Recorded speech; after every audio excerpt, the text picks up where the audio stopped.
This is Giants Amongst Us. Now, here's a little story I got to tell. We're back. Welcome back. It's been a couple of weeks, and I hope you all are in good spirits. We've got another one for you. And if you're not in good spirits, maybe something that you hear today, maybe some of the words that are spoken today can help bring you out of the mess. Maybe this is what you need to hear. Today, we're going to touch bases with C, all the way from the Philippines, and she's got a story to tell.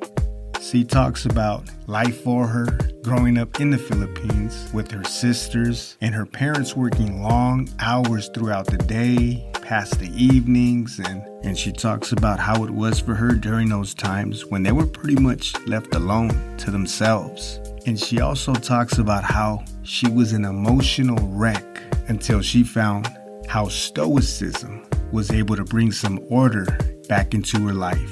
So without getting too far ahead of it, ladies and gentlemen, this is C and her story. Welcome to the show. We have another one for you. And today I'm joined by C, who took time out of her schedule when the time zones were completely different and you could have been sleeping still right now. So thank you very much for taking time out of your day to have this conversation with us. I appreciate it. Welcome.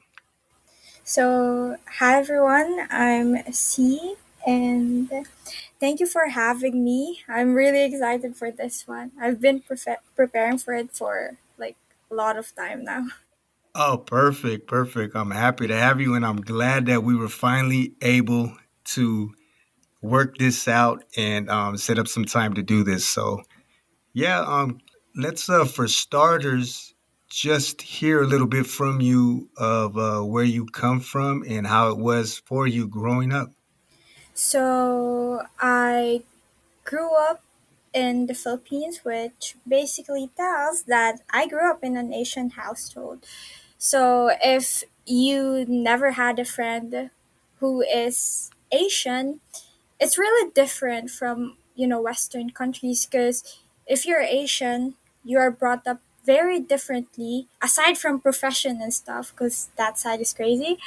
But mainly I could say I'm not generalizing at all, but from where I live right now, I grew up in a family where when you're little, your parents is not there for you, like they're at work, and if they are there, mainly weekends or like holidays. And I actually ask my friends as well, and I'm fortunate enough that my parents is not like that anymore now, as like I passed, you know, my childhood. Because my friends right now, even though they are old, their parents are still not there in their house and spend so much time with them. And I feel like those times where I was little, that my parents weren't really there, present, or most of the time not present for me and my Hmm. siblings to like hang out or spend time together. It's such like a toll for us, especially on our emotional intelligence, because as like I read an article that says that those parents who actually are there and very caring to their children and taught their children were well when they were kids for their emotional intelligence, like instead of saying stop crying when they cry as a kid, they ask them why they are crying, and so the child is able to like express themselves and know Right. how to deal with their emotions. Well, I don't have that as a kid because again my parents were really there 100% throughout the week for us because they're at work. So basically that's like a sum up of my childhood. Yeah. For like the children who have, you say, a lot of households, or is it the majority of the households they don't have their parents around? Now, is it because the parents are working, or they're doing other things and they pretty much just let the kids not raise themselves, but they leave them to themselves for long periods of time? Well, it depends on the household, but most of the household it's because of their parents is working like until night. Long hours, Yeah, right? long hours. And it was that you said it was that way for you, or it wasn't that way. You had your parents around more Now, than I guess you can say the children that you grew up with. well, when I was a kid, they weren't really there because they were like hustling. Because we're kids, and yeah, Okay, we're got it. like Yes. me and my siblings are there, and they need to feed us. But now that I grew older, they're like work from my mom is work from home, and so it's like I could spend more time with them now than like before. But my friends, I have friends right now that still their parents still hustles, and they most of the time they cannot even go out with their parents and spend time with their parents. So yeah. Were you the oldest of your siblings? Yes, I'm the oldest among us. So you probably had also a lot of responsibility with that, like making sure that they were looked after in a way, and cleaning, and I don't even know if it had to do with cooking, those type of things around the house. Well, when I was a kid, we did had a nanny, so I did not do it. But looking out after my siblings, yeah, I did that because I was the only one who's like old enough to look for them. Was it a huge age gap, like between you and your do you have brothers or you have sisters? I only have sisters, but the thing is, me and my like middle sister, our age gap is just like a year, so it's not that much. So, but the youngest one is like huge age gap. But I was like old enough, like a teenager, when my parents had my little sister.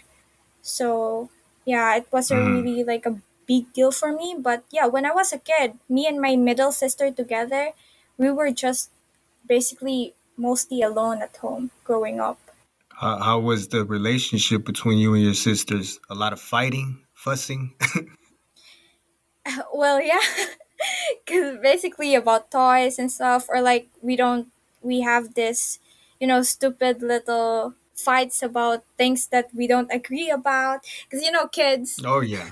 when we Hmm. were kids, we were like that. Yeah, we couldn't really contain our emotions because again, we our emotional intelligence is not that good. We don't know how to deal with our emotions. So basically, that's what we do a lot, like fight.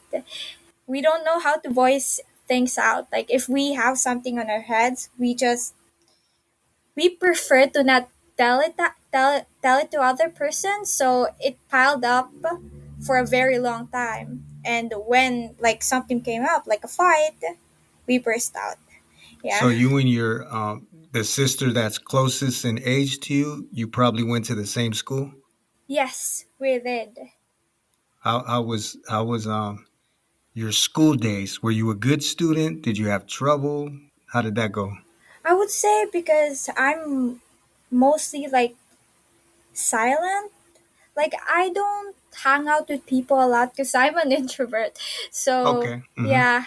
So I guess I didn't really have a lot of troubles except for really having friends. Because again, I'm an introvert. I don't like going to social events and like socializing with other people unless they come up to me and talk to me or ask questions. Yeah. Ah, okay. You're not going to go out of your way to try to, hit it off with somebody and make friends and that kind of thing. It's only if they come to you. Yeah. Mhm. And your sister's the same Yeah. way? Yeah, actually. Like both of us, maybe because again, we grew up being at home most of the time because of our parents not being here, and like, no one is like basically looking out for us. So we're at home most of the time when we were kids. So maybe that's why we're introverts because we prefer being alone than being with those like other people, like huge crowds. So she's an introvert as well. Yeah. That's It sounds like, I mean, you were staying at home, so at least when your parents weren't around to look after you, they were out working, they were doing what they had to do just to make sure that there was all of the needs were met. But it sounds like you at least weren't Mm-hmm. out running around, getting into all sorts of trouble, because when I was younger and you have kids who don't really have any supervision, that's that's the time when they can really run wild, and get into all sorts of things. It can be drugs, Uh-huh. breaking into homes, just whatever it is. But at least in a sense, you were, I mean, you had your problems and your issues with amongst your siblings, but it seems like at least you weren't outside causing terror Hmm. to the rest of the neighborhood. No, no, we weren't like that growing up. Because again, we preferred being at home and being out of chaos. Because we don't like that. We don't like noisy things and stuff like that. And if we are going to play with our neighbors, we need to ask for permission. Because if we don't ask for permission, we get in trouble. Because, yeah, in Asian household, I don't know if you heard about it, but they spank you. So if you don't ask Hmm. for permission, yeah, that's what you get when you get home. Mm. How was the neighborhood that you grew up in? Was it for the most part were there kids your age, or like how was the dynamics of the area you grew up in? Well, we do live in a compound where we know each other because it's just like a small compound. So we're away from the actual, street and roads. So Is it kind of like a village? our not like that, but like they call it compound. I don't know. Here in my I country, think I yeah, know what you're referring to. yeah. You know when you're like when you have siblings and they like build a house in the same lot, like that. Got it. Okay. Yeah, they call it Okay. compound here. Yeah. So yeah, when we grew up, like, cause our neighbors as well, they don't have a lot of kids. So what we have is like only two girls who are older than me, and then one boy who is like the same age as my middle sister. So yeah, really just a few kids. Did you have any interests or any hobbies that you did when you were younger that you would involve yourself with? Actually, yes, because mainly I stayed at home most of my life. And so what my parents did, actually my dad, we have this computer and then he would let us play it. And so I get to be fascinated at like computers and stuff. And so when I grew a little bit older, I saw because my aunt works in like a tarpaulin printing stuff. I don't know how it's Hmm. called. Yeah, so Hmm. there's graphic designers, and I always sit beside a graphic designer and I would watch them how to use Photoshop, how to use like Docs, like the Microsoft. Yeah, and I get so fascinated with those kind of stuff because again we use computer as a kid, and so that's mainly what I did as a kid, observe people and then I do it as like with myself, and I was So able. you were self-taught? Yeah. You taught Mainly, yourself how to do yeah, it? and if I like need something that I don't know, I would ask it to like an older person and they would teach me how to do it. Oh, that's cool. Do you still do that? Like do you have projects that you work on, or you just do it mainly as a hobby just for yourself? Well, actually, yes, I still do it now, and it's very useful actually in school because we get to use it in certain projects, and some people ask me to edit stuff, and yeah, I earn money from that, like little things that they need help from. Yeah, that's cool. You can make a little bit of money off of doing something that you actually enjoy. That's always a plus. Yes. So, Mm-hmm. just to go back a little bit to where you were growing up, and then you didn't have your parents around as much because they were out there making the bread. Mm-hmm. Do you think that affected you in any way? Did you feel like I don't know if neglect is the word, or you pretty much knew that they were out there doing what they had to do to provide for you, or did that cause any kind of strain in your relationship with them or your siblings? Actually, yeah. Well, looking back, I would say I was pretty like childish for thinking about that. Like, when you have a sibling growing up and that sibling is the youngest that time when I was little because we were just two when I was little. So, mainly I always think that my parents likes my younger sister that time. Well, my middle sister right now. I thought they like her more because every time they're at home, they're basically with her all the time, and so when you're older, you feel neglected by that. But I guess I was just pretty childish with that because my little sister needs more attention. But I guess what I wished more is like more time with us spending together because at school like parents would fetch their kids, but us, my cousin would fetch us like growing up. Yeah, Hmm. or some when I was little, my dad would, but eventually my cousin did fetch us.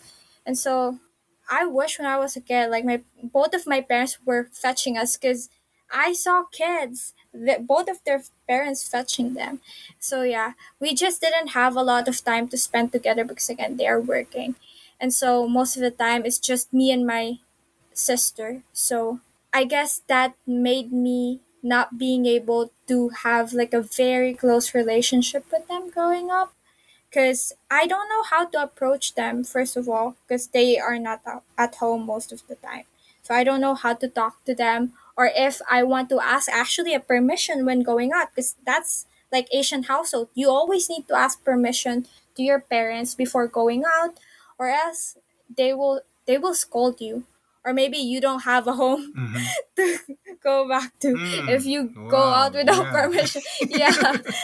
So yeah, I it's hard for me to ask permission to my parents as well because again, I don't know how to approach them. I always think that maybe my parents would scold me if I ask them to that I want to hang out with my friends because it's always been a no-no, especially if you are a girl going out with your friends at the young age and there's no like adult. So, yeah. Yeah. Were they pretty much out all day long and then they came home? Were you and your sisters already in bed? When were the times that you seen them? Was it only in the evening or real early in the morning? Well, depends because my memories most of the time I could not even see my mom go to work or even when she's going home, like coming back home. I cannot see her because we're Yeah. pretty much in bed. Or sometimes we wake up late, so I cannot even see her as well. So it's like hit or miss. Like I would wake up early and see her, or maybe she would tell us like wake up a little bit and tell us that she's going, but that's it. Did they seem Yeah. like strangers to you in a way? Like you weren't too familiar with them At as some point, actually, it was like, oh, they're just going home and going out again. Like, that's just a routine. But then I realized when people kept on saying that, oh, because they're working for us to have things that we want to eat and to go to school. And then I understand, oh, okay, yeah. so they're just busy. Yeah, because growing up, I was actually pretty pampered by like my parents. But honestly, I would say if you grew up in a household where your parents is not present 100% of the time, you would not ask for material things. Instead, you would ask them to spend time with you because that's the only thing that you lack. Like growing up, we would have a lot of like material things, but that doesn't makes us happier than them spending time with us. So yeah. That's true. Exactly what I was going to ask you. I was just to get your take on it. I was curious, and you pretty much answered it. I was going to say, of the two, what would you feel would be more worth it to you? Would it be financial security or emotional support? And it seems like you would be leaning more towards an emotional, deeper relationship with family or your parents in this case. Yeah, because that's what we lack growing up. Because, not all material, even how expensive something is, it doesn't really make you happy. Like, it would for 5 minutes and that's it. It will not give you, like, yeah. And probably you won't even remember it as you grew older. Unlike, your parents spending time with you. Yeah, it's like if your basic needs are met, that's really all that we need. Anything else after that is a plus. It's probably like some icing on the cake, but once the Mm-hmm. basic necessities are met and you're not for want when it comes to food or to have a roof over your head, the next thing that a human being is in need of in order to grow and to develop and to just learn all of the things that being human is a connection, an emotional connection, and that's with people around them. It could be with siblings, it could be with your parents, it could be with Mm-hmm. colleagues, whatever it is. But yeah, that's very important. Yeah, that's very important. And that's something that I think a lot of people, especially it seems nowadays, even in the States, because I'm originally from California, and I know that a lot of people in the States, they also have households where the parents aren't around because they're having to work one job, two jobs, and they're being raised by either their grandparents, or like in your case, they're just raising each other. It could be brothers with brothers, sisters, but yeah, for that reason, and it's because of the fact that wherever they're living at, like I could say in California, it's very expensive. So sometimes people are working two jobs just to make just to stay afloat, and because of that, and they do have children. There's really nobody to look after the children, but grandparents, or it could be family members that are Mm-hmm. around and are able to help out, or also it could be, I guess, a daycare center if they're younger, but even that costs a lot of money. Yeah, I actually heard that from like a friend from America because I was thinking, oh, maybe in America it's like very different from here. Because, like in this kind of countries in Asia, not like aside from Japan, Korea, like, the countries that actually hustles a lot too, here in my country, like Hmm. it's very hard to earn money. And so that's why most of the parents are not really at home. And so I was really curious if that's the case in America. And my friend said, yeah, that's also the case. Like their parents wasn't really there. It's either they would see them, but they would go to work and not being present 100% of the time.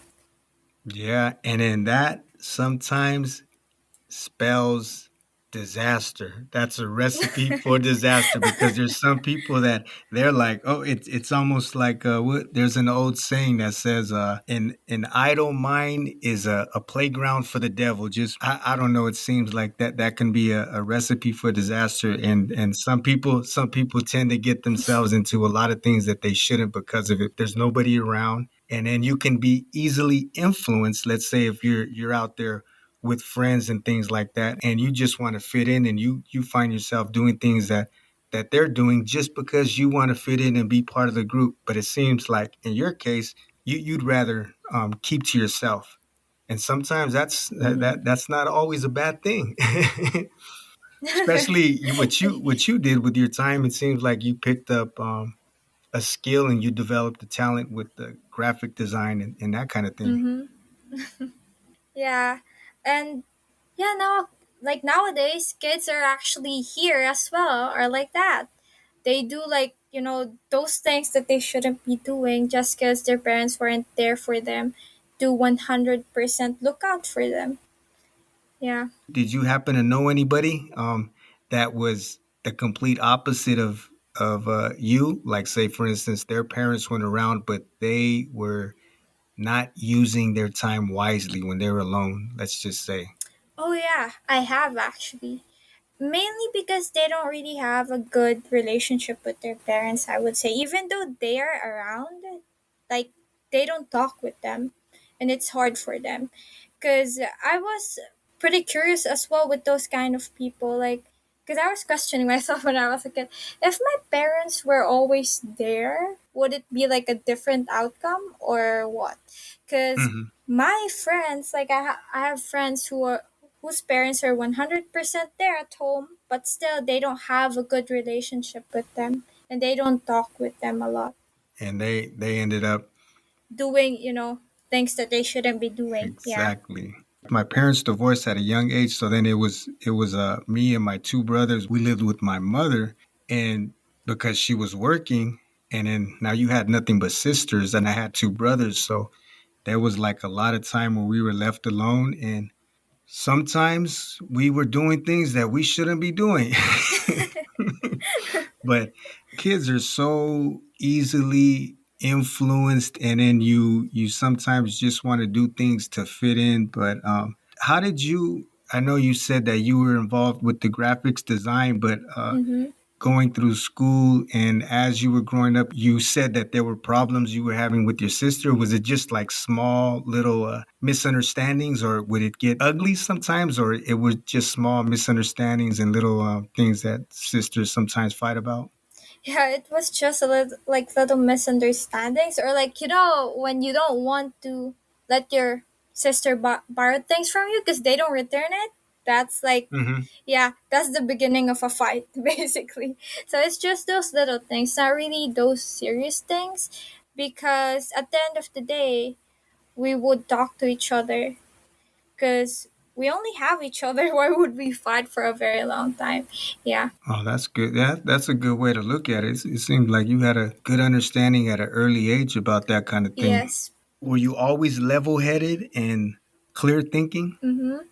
But I guess also for me and my siblings, it's very hard for us to say sorry to each other. To other people, yes, we don't have trouble saying that, but for each other, we have trouble saying that. I don't know why, but it's like we feel awkward saying sorry to each other because for us to like reconcile, we need to say sorry. Hmm. Like even though we did not do it first, like we did not started the fight, we need to say sorry because my parents taught us like that. It's not really about who started it, but being about you want to say sorry to that person and fix the problem. So, are you guys better at it now, or do you still have a hard time saying sorry when there's a misunderstanding? Well, it's still hard for us, but for little things, like example, someone throws something that shouldn't be thrown, like someone owns it, and then Hmm. they would just say sorry. But for like very, very, very serious things, we still have a hard time saying it. Yeah. How did you say you were in school? Did you find yourself like not having trouble getting good grades and paying attention and going to school and focusing and all that? Well, yeah.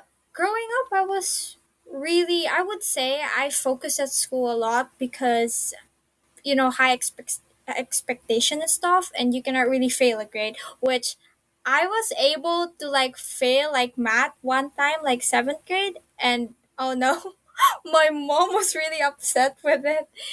Yeah. So I was always been the type of person to pay attention to lectures and stuff so that I could ace a good Hmm. grade because my parents were really happy whenever I do that. But honestly, now that I grew older, I don't really do that anymore. Like I would not chase grades for my parents' satisfaction. Like it's so stressful growing up to do that because there's a lot of pressure and you don't want to fail at it. Like it feels like you're a failure when you don't ace the like exam or whatsoever. So Hmm. Did you find like you were doing it more just to make your parents happy rather than you feeling like this is going to help prepare me later on in the future for whatever it is you're trying to pursue in life? yes, that's basically what I feel throughout, like, basically most of my life. That's how it felt like. After, like, before the pandemic, or like, yeah, before the pandemic, that's how I realized, like, I don't really want to do that anymore. It feels exhausting because I was at, like, my lowest point in life that time, and it adds a burden to me to make sure my grades are really at the top. Well, I do good in school, but you don't really need to be at the top or like have very, very good grades. Yeah. Can I ask you why it was that time of your life that you felt you were at the lowest? I basically had trouble with a lot of things. First of all, with friends, So it was like a combination of things. yes, combination of things like dealing with, because I grew up actually with having a lot of cousins, like mainly boys. So I prefer to be surrounded with guy friends more than female friends. Hmm. And so it has been like a struggle for me to be friends with females for a very long time, especially if they have a very different mindset as me. So that was one of my problems that time. Like, because the only friends that I had that time was all females. And then I had also guy friends, but it was just a friend of the person that I was dating that time. And so it was a struggle for me. And then pandemic hit, and so there's just this accumulated things in my head that I couldn't really express. And so that became like a very bad problem to the point that I don't even want to talk to anyone anymore like that. So yeah, it was really bad that time. Did you kind of shut yourself away from or shut yourself off from everybody else? Yes, yes, actually. Or I would only talk to like this one guy friend because he had kind of have the same situation as I am, but not really like similar, but a little bit. So I talk to him whenever I have like questions or like I feel a little bit lonely and stuff. So that's the only time I open like social media, but most of the time I don't want to open social media. Even the sound of Messenger, like the notification sound, I don't like it. I turned it off and then yeah. There you go. I Bad yeah. that's not a bad move either. You know what I feel the same way. I turn mine off, and then sometimes I'm very late to respond to something or someone because I have it turned off. But I feel like I'm going to look at it at my discretion. Not every time it goes off, I feel like I have to jump and I have to move Mhm. and I have to respond. It could be very. It's like in a way it could be the what is that, the ball and chain on your ankle, like it's you're a slave to it in that Uh-huh. sense if you Yeah. look at it that way.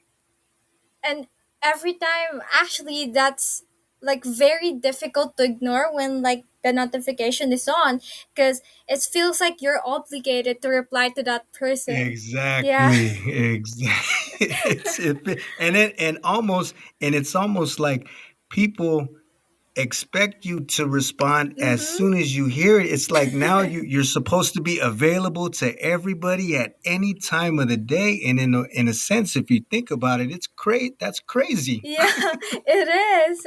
But now, like, people are actually not like that anymore, which I'm glad of. But the thing is, they turn off their status, which you can see if they're online or offline. So, yeah, Okay, yeah. So you can act like a ninja, yeah. and you're You're basically like, you feel like you're invisible there. Even, there. You yeah. go. So you were you going to when you were at that low time in your life? Were you going to school, or what was your situation? Working, school? Yes, I was still going to school that time because it was like just before the pandemic. It started Hmm. before the pandemic.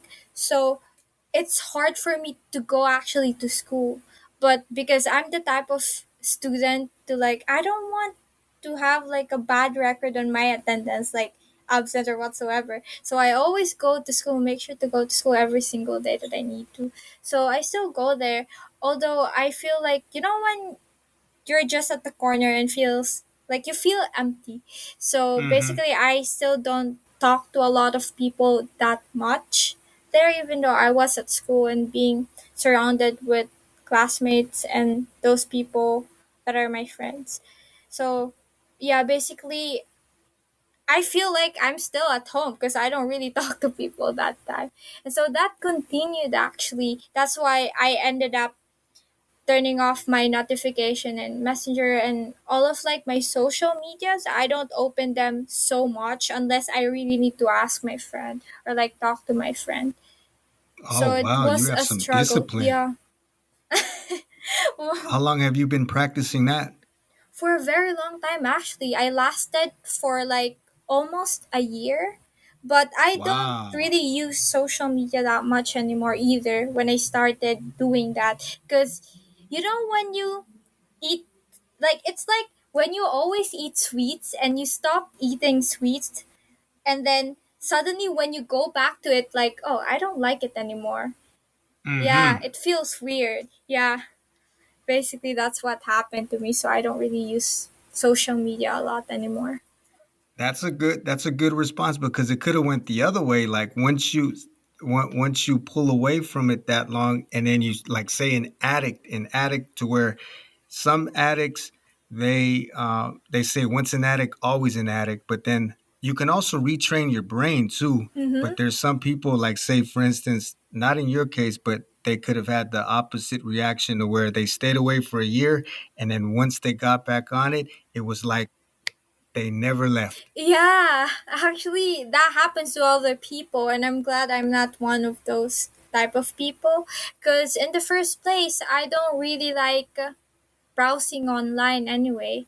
I like being more, if I want to talk in Messenger, I really want to talk in person, not like talking and sending messages in a device. So I preferred hanging out or like talking in person. That's what's missing nowadays, right? Like a real sincere, Mm-hmm. genuine connection, and where you actually care to be around these people to know what's going on, to build with each other, and then not just kind of just checking their profile to see what they're doing, and that's it. There's no care for this person at all. It's just like Mm-hmm. vain. It's Yeah.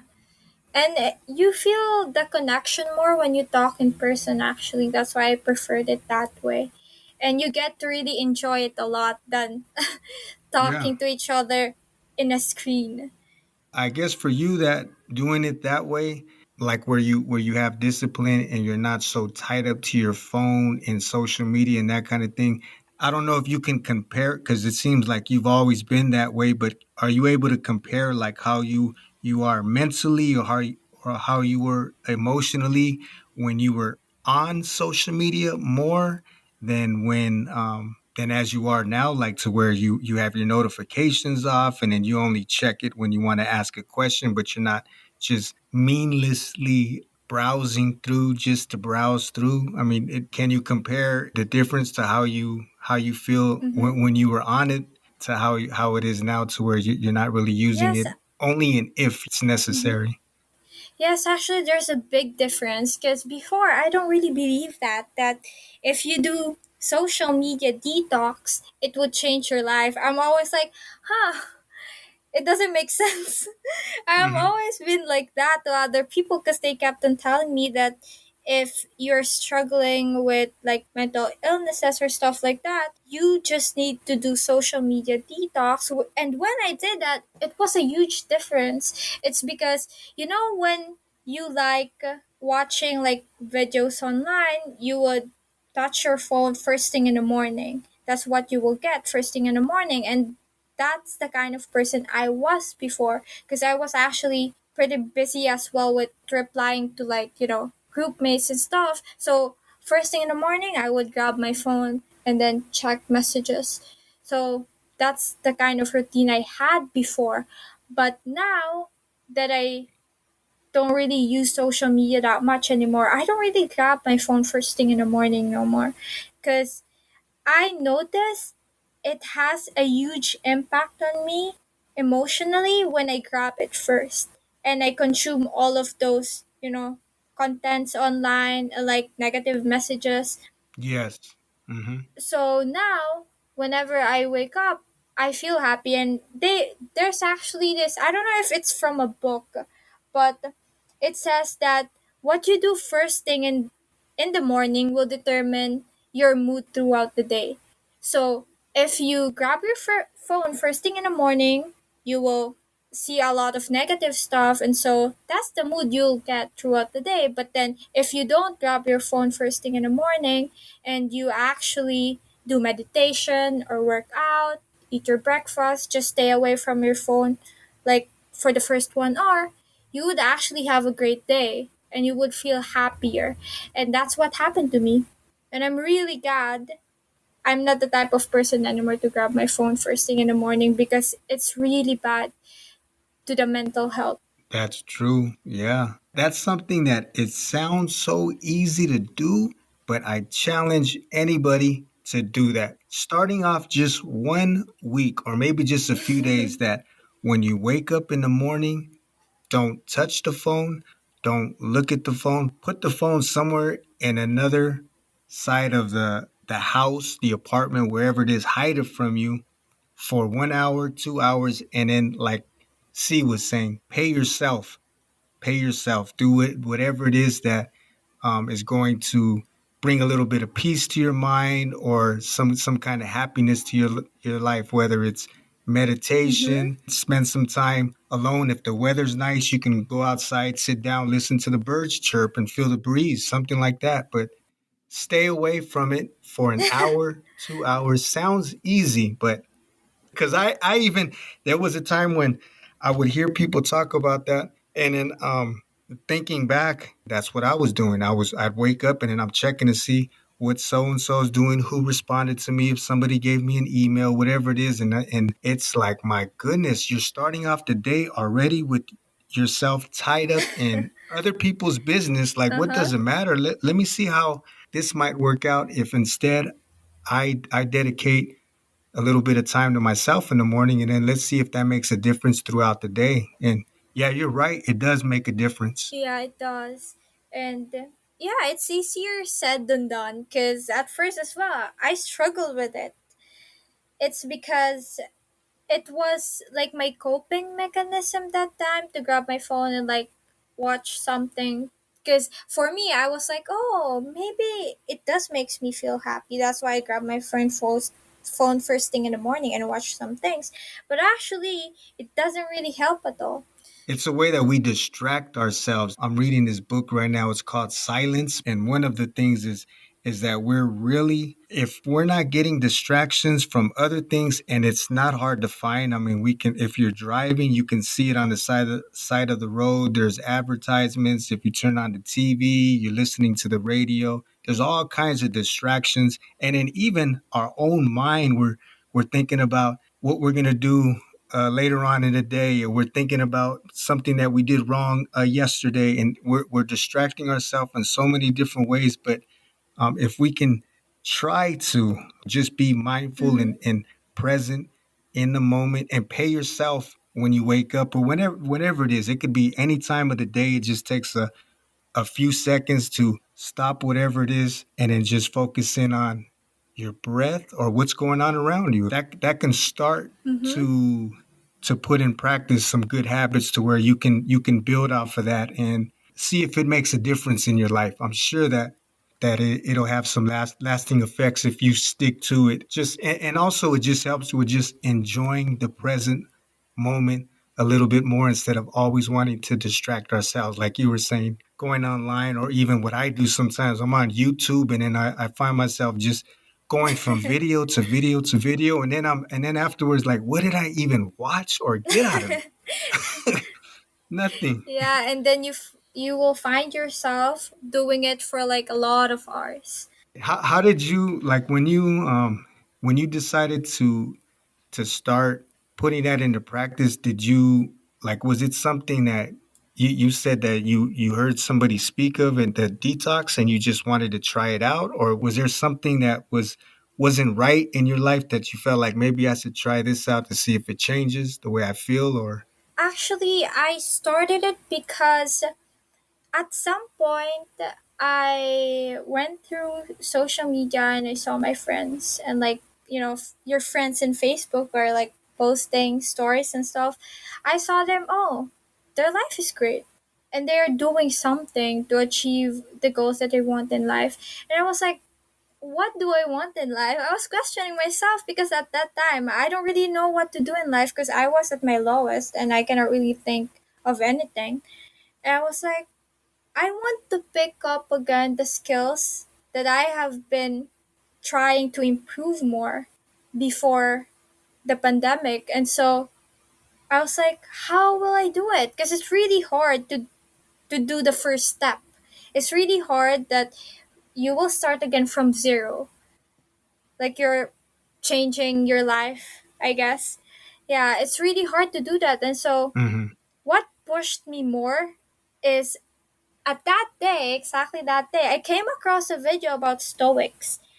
And I heard them before, but never really get to watch a video, sit down and watch a video about them because people kept on saying that it's good to learn about them and to really study how they understand life and emotions.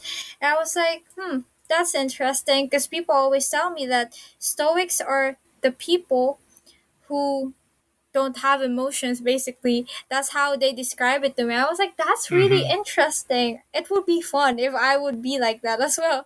So I watched the video and I was really fascinated with the informations I got. It's because indeed it was really an eye opener because you know when you are at like when you're upset, you always blame the other person because you will say, "Oh, the other person made me feel upset." So you kind of blame the other person. I was real good at that. Oh no. Always, it was always somebody else's fault. So yeah, and me as well. I'm like that before. I was like, that person made me feel upset. That's why I'm upset right now. So what I've learned about them actually is that, well, I carry this everywhere. Every situation I face, I carry this kind of quote or like the thing that I learned from Stoics, that it's not about what happened, it's about how you react to it or how you respond to it. So whatever situation is there, it's up to you because you're in control of what you will say, how you will feel, and how you will think about the situation. So it's really something that changed how I see things. Because again, people would always say that it's all about the other person. It's all about the situation. That's why I feel sad, I feel upset, and whatsoever. And so now that I understand why people kept on saying that, hey, Stoics are those kind of people that don't have emotions. It's not that they don't have emotions, but they understand how emotions work and how life works. It's because it's really hard actually, because people told me this as well that, hey, it's really hard to be in a situation and you will like tell yourself, like someone is upset to you and you feel that anger inside you and you will tell yourself it's not about what happened, it's about how you respond to it. It's like it's so Hmm. impossible to do that. Right? So yeah. Sounds, yeah. So I always tell them it's not really asking yourself at that moment but more on pausing, because you can't really ask yourself at that moment because it's really hard, because I trained myself as well and I tried it for the first time and it was really hard to do that. But what I did was like pause. Hmm.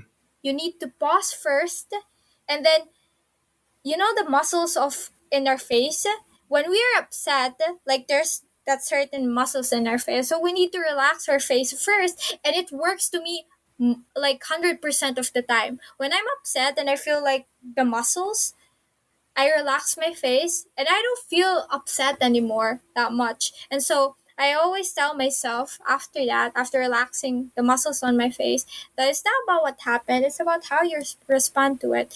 Because at the end of the day, if you will say something that like will add some fuel to the fire that is already there, like it will just be a problem. And actually I talked about this on like one of my episode, that I always ask myself when I feel upset, is this gonna matter 10 years from now? If no, why dwell on it? Because honestly, we waste so much time on like those little things that doesn't really matter, that we don't really think of after like 10 years, 5 years, 2 years from now. So that's what I did before. So it was really hard to control emotions. That's why I started it with that. Because honestly, if I don't started it with dealing with my emotion, I don't know what I'm doing right now. I feel like I'm still on bed 24/7, do nothing. Cause Hmm. yeah, because I don't know how to deal with my emotion that time, because I was at my lowest. So I feel a lot of emotions in me that I don't know how to deal with. And so I was just fortunate and very lucky that I came across that video that time.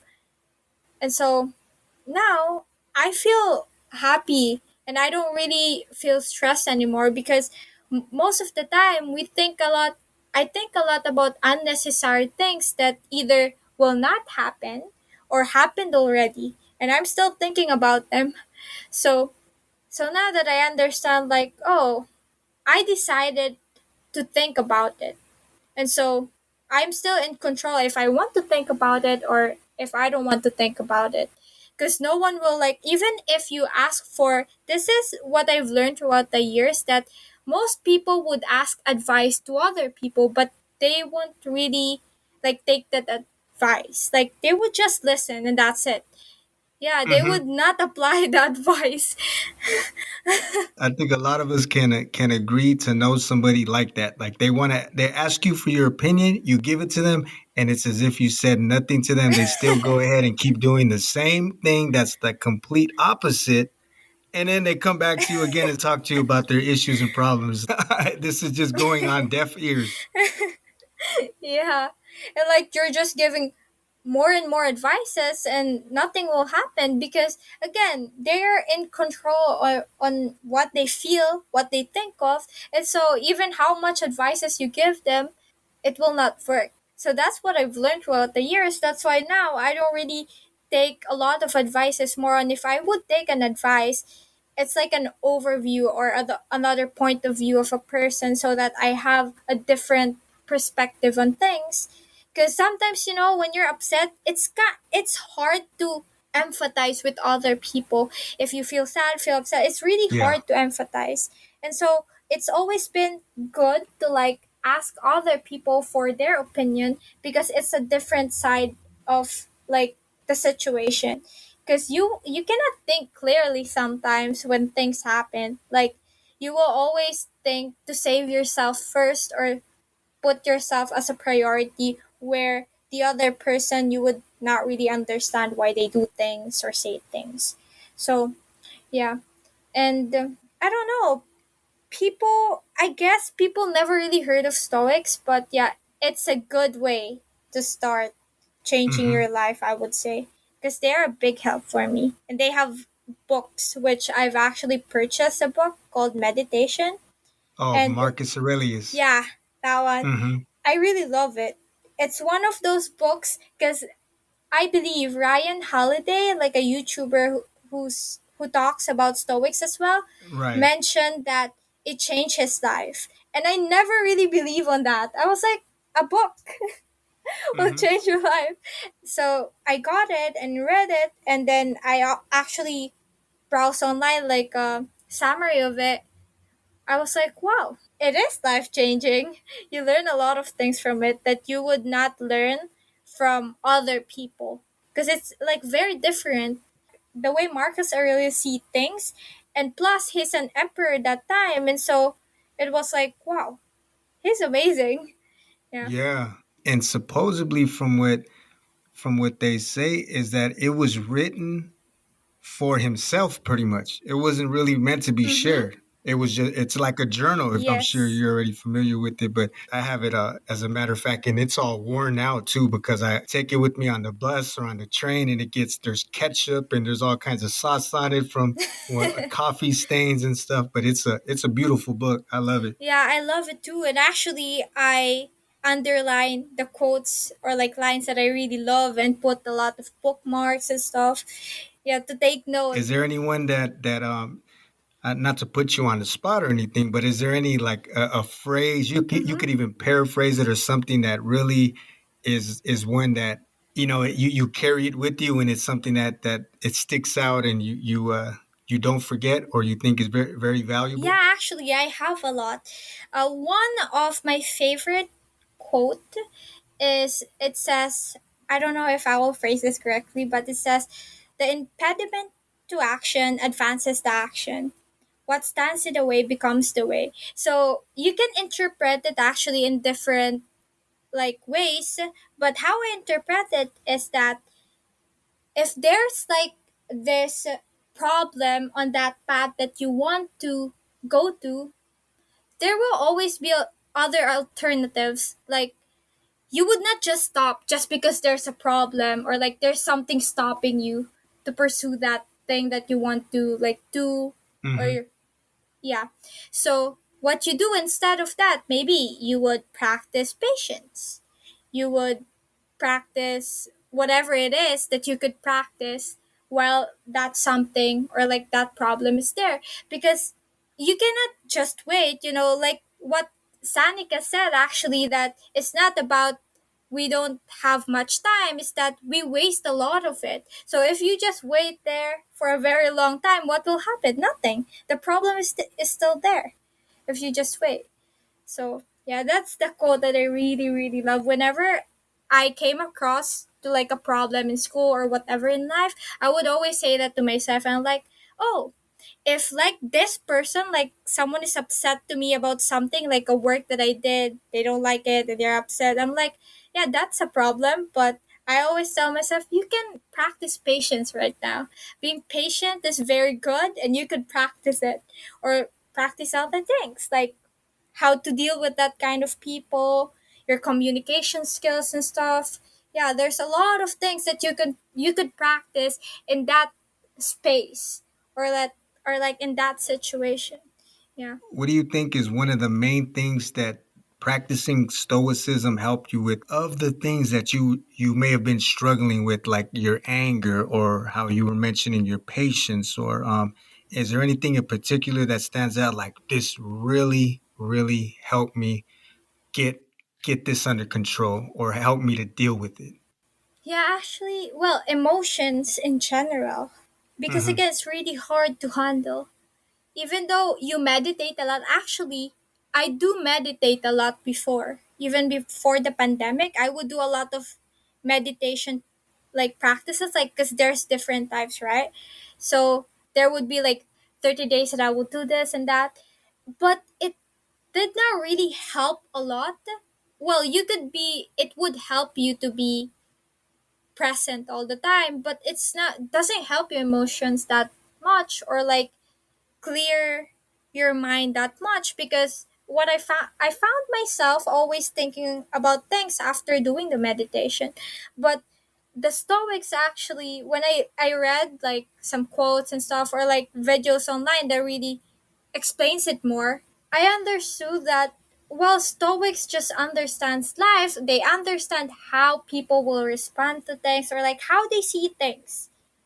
Because again, that like one quote that they like sum up, basically they would always say that it's not about what happened, it's about how you respond to it. So basically, it's always been your choice to do things, or you chose it. That's why that happened. Like there Yes. are things that are in our control, but there are also things that is not in our control, which I struggle a lot with that, because I always like, again, I'm blaming the other person, or like I'm blaming myself. If it's not the other person, I'm blaming myself. So if, like, example, I failed a grade, I would blame the, oh, because there wasn't like this and like that, or they did not really teach well or whatsoever. But it's not in my control anymore if they will teach well or not. But what's in my control is I would review the lessons and stuff, and I could still ace the exam or whatsoever, because I did my part. And so it did change me in that aspect in life, because that's the only part of life that I really struggle with emotions, because again, because of my childhood and stuff, that's what I really struggle about. So when I found about the Stoics, yeah, it changed me. It's like a big chunk of my life that really improved. I like what you said and how you kept emphasizing the fact that to be responsible for your actions and to take control, because that was something that when I was younger, I always found I was always the victim. Everybody was out to get me. I mean, I would hear it from my mom. She's like, "You have a chip on your shoulder. You think the world is against you," and so it was always somebody else's fault. But that's when you're giving control to everybody and anything but yourself. But like what you're saying is, you take that responsibility and place it on yourself. That's almost, it should be empowering in a way, because then you feel like now I'm in control of the situation and I can create or write my own story, and I can react Mm-hmm. the way I think is going to be beneficial to me, and it really changes. the outcome of a situation, and it can change your situation in general. Yes. And actually, there's this also like a quote that I would always tell myself whenever those like kind of situation comes up. It I think I heard it in a video in YouTube or like in a book. I cannot really remember because it was a very long time ago. But it says that I'm not giving you the privilege to make me feel some type of way. Mm-hmm. Yeah. Yeah, it's the quote that really sticks to me because that makes sense. If I give you the privilege to make me feel angry, sad, or whatsoever, so whenever like a situation comes up and you make me feel that way, I will feel sad. I will feel angry because yeah, you're privileged to that emotion or like because I gave it to Yes. you. So yeah, I always think of that actually whenever I meet like random people because it's very hard to deal with new people. So I'm like I'm not giving it a privilege to make me feel some type of way like in my head. Yeah, yeah, exactly. You're ultimately you're like relinquishing your power, and then you're placing it in their hands, and then Mm-hmm. they can go ahead and pull you and move you around like a puppet on strings and feeling any type of way. But if you you were saying, you own up to it, you take that responsibility back, and then you can really set yourself up for success, and then just put yourself in a better place, a better headspace, a better Mm-hmm. place mentally, emotionally, and with that, of course, physically, you're going to feel better about things. So that's a good note, and a good point that you made right there. Can you let everybody know where they can find you, or if they want to get in touch with you or listen to your podcast, because you also do a podcast, right? Yes, I also do a podcast, so it's also available on Spotify and the other platforms like Mm-hmm. Apple Music, I All the believe. goodies. Yeah, and Amazon as well. It's yeah. So the name is What to Say and then question mark. And you could find it there. And if you can really find it if you can find it, just say what to say question mark by C. Okay, easy enough. Yes. I really like your attitude and how you found a way to approach things now, and how you also were dropping some good gems and nuggets of wisdom about stoicism and how to deal with your emotions, because a lot of people, I know I'm not the only one, that's a big struggle for a lot of us. I mean, I think we all can relate to having been in a position or a place more often than not where our emotions get the better of Yes. us. But it seems like you're doing a lot better now. Yeah, I'm doing a lot better now and much better than before. Not just like now, I don't even crave for like hanging out with people anymore. Like, I found myself loving it to be just alone and appreciating things and just being present. Yeah, like staring at trees, like nature, makes me feel happy now, and even just walking alone outside. That is a beautiful thing. I can say the same. I mean, we like my wife and I, we love to take our walks. We through the forest. And before, there was a time when I was really detached from all of it, but I don't know, maybe with age or something, it but some people, even at a young age, they appreciate it. And I think at one time when I was younger, I did appreciate those things, but then you kind of have a lot of other things that distract you and pull you away from that. But just getting in touch with nature and embracing nature, that can even help you with knowing a little bit more about yourself. Mm-hmm. I want to thank you again for making time, because we missed connections one time, but I was glad that we were able to connect this time and for you to share your story. Is there anything else that you would like to leave the listeners off with? Any words of encouragement or anything that you have on mind? I would say, because I wished someone said it to me actually when I was at my lowest point. I would say, not just because you see online that people are ahead of you or something like that doesn't mean they're really ahead and they're enjoying their lives. Because the only thing that they post about is the best things that they have in life. And so just because you see that doesn't mean your life is so bad. You could change it by maybe reading books or picking up a new skills or actually reading like Stoics is very, very good for you.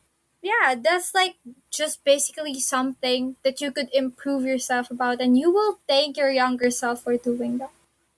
Thank you very much for your input. Now, can you, before we sign off, I would like to know just today, what are 3 things that you are thankful for? 3 things that I'm thankful for. I'm thankful for that I was able to wake up in the morning still. Second, that I'm still able to buy things that I want and eat the things that I want. And third, I'm thankful for the people around me because they still love me the same. They support me and they're caring. So yeah, Thank you so much, C. Appreciate it. You have a great rest of the day. Thank you. thank you too. What a great attitude, a great outlook on life.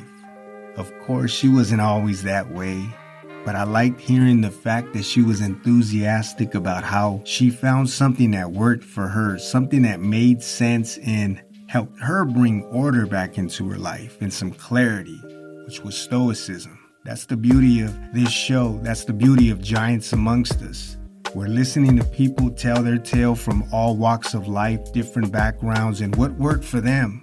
It's not a one-size-fits-all, but these are real human experiences, and they talk about what's worked for them. And for C, it was Stoicism.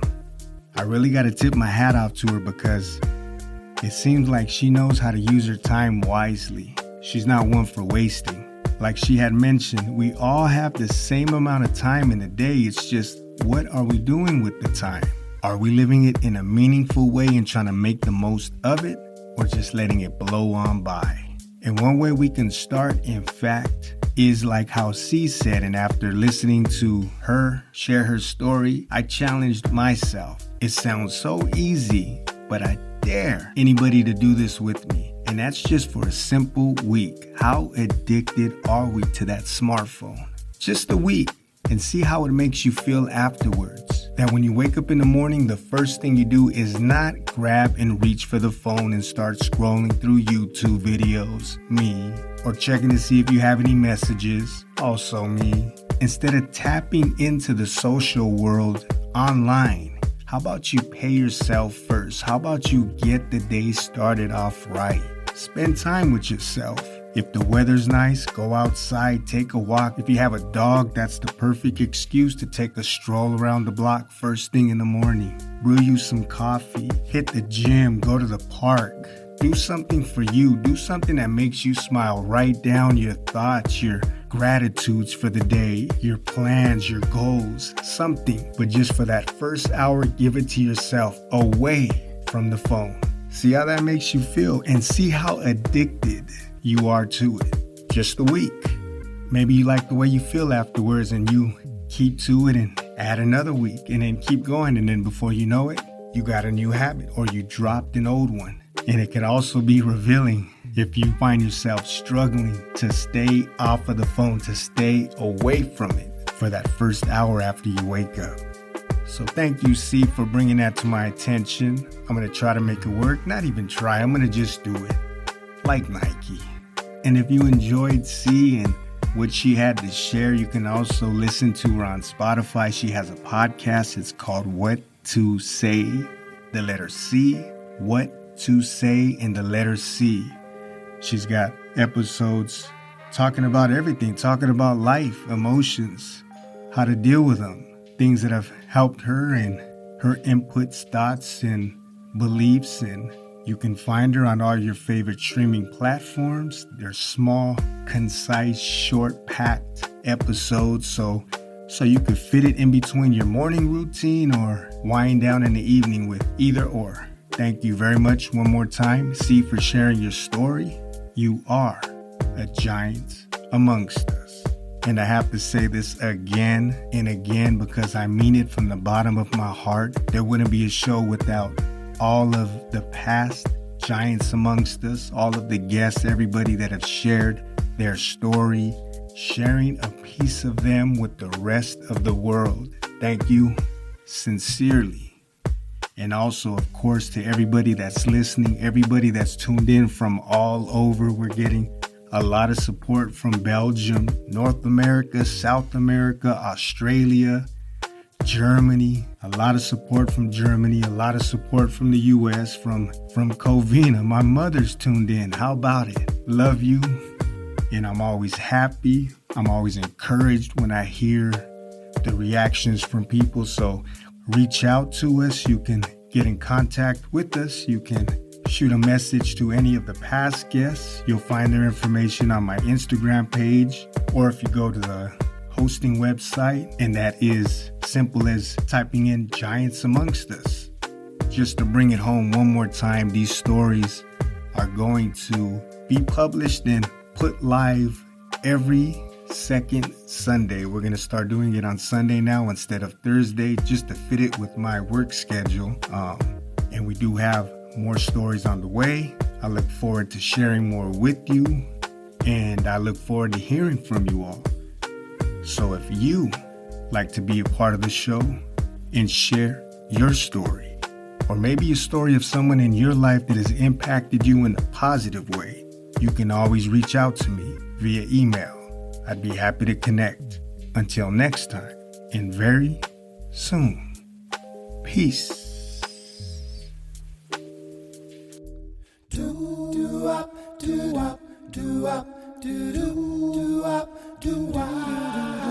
I'm looking for a sign to know I'm on the right road. Ain't seen no sign,